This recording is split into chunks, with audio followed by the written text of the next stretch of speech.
এখনকার বোয়াল মাছে আগের মতো টেস্ট পাওয়া যায় না, আর তার অন্যতম কারণ হলো অধিকাংশ মাছ ব্যবসায়ীরাই চাষের বোয়াল মাছকে নদীর বলে ধরিয়ে দেয়।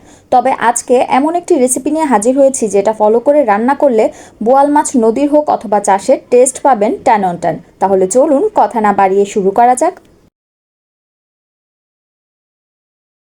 প্রথমেই নিয়ে নিয়েছি বোয়াল মাছ, আর আমি এখানে মাথা এবং লেজ সহ প্রায় 6 টুকরা বোয়াল মাছ নিয়ে নিয়েছি। এখন এক ফালি লেবুর রস এবং হাফ চা চামচ লবণ দিয়ে এই মাছগুলোকে খুব ভালোভাবে মাখিয়ে নিব। মাছগুলোকে আমি এখন রেস্টে রেখে দিব অ্যাটলিস্ট আধা ঘন্টার জন্য। আধা ঘন্টা পর মাছগুলোকে আমি আবারও ভালোভাবে ধুয়ে নিব। ভিউয়ার্স, মাছগুলোকে ধুয়ে পানি ঝরিয়ে নিয়ে নিয়েছি। এখন আমি মাছগুলোর মধ্যে দিয়ে দিব হাফ চা চামচ লবণ এবং 1/3 চা চামচ হলুদ গুঁড়া, হাফ চা চামচ মরিচের গুঁড়া দিয়ে এখন এই সবগুলো উপকরণকে খুব ভালোভাবে হাত দিয়ে মিশিয়ে নিব। চলে আসলাম মাছগুলোকে ভেজে নিতে, আর সেই জন্য চুলায় একটি প্যান বসিয়ে তার মধ্যে পরিমাণ মতো তেল দিয়ে আমি এখন একে একে মাছগুলোকে দিয়ে দিব।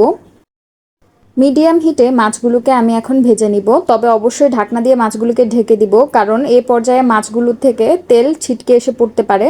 মাছগুলোর এক পিঠ ভাজা হয়ে গেলে মাছগুলোকে একটু সাবধানে উল্টে দিব।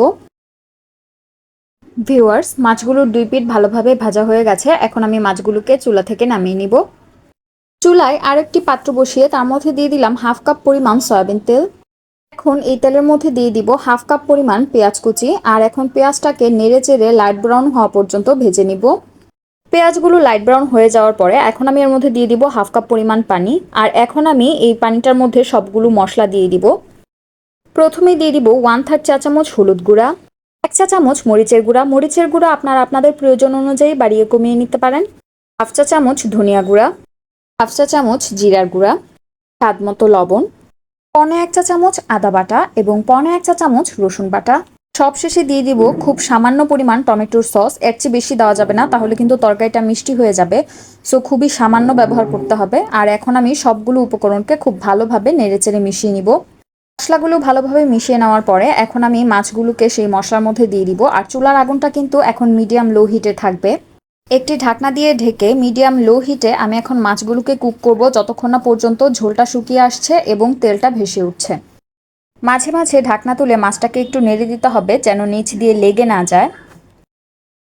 ভিউয়ার্স, এই যে দেখুন মাছটা কিন্তু খুব ভালোভাবে কষানো হয়ে গেছে। এখন আমি এর মধ্যে দিয়ে দিব 1 কাপ পরিমাণ পানি। এখন এই ঝোলটার সাথে মাছগুলোকে খুব ভালোভাবে মিশিয়ে নিব। এখন আমি তরকারিতে কতগুলো ফালি করে রাখা কাঁচামরিচ দিয়ে ঢাকনা দিয়ে ঢেকে কুক করব যতক্ষণ না পর্যন্ত মাছের ঝোলটা কিছুটা শুকিয়ে আসছে। ভিউয়ার্স, এই যে দেখুন তরকারিটা কিন্তু হয়ে গেছে, তেলটাও ভেসে উঠেছে আর ঝোলটাও কিছুটা শুকিয়ে গেছে।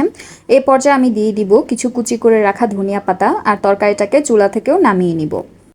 ব্যাস, তৈরি হয়ে গেল ভীষণ মজাদার বোয়াল মাছ ভুনা। রেসিপিটি ভালো লাগলে বাসায় ট্রাই করে অবশ্যই আমার কমেন্টে জানাবেন, আর ভিডিওটি ভালো লাগলে লাইক করবেন, শেয়ার করবেন এবং সাবস্ক্রাইব করে আমার পাশেই থাকবেন। ধন্যবাদ।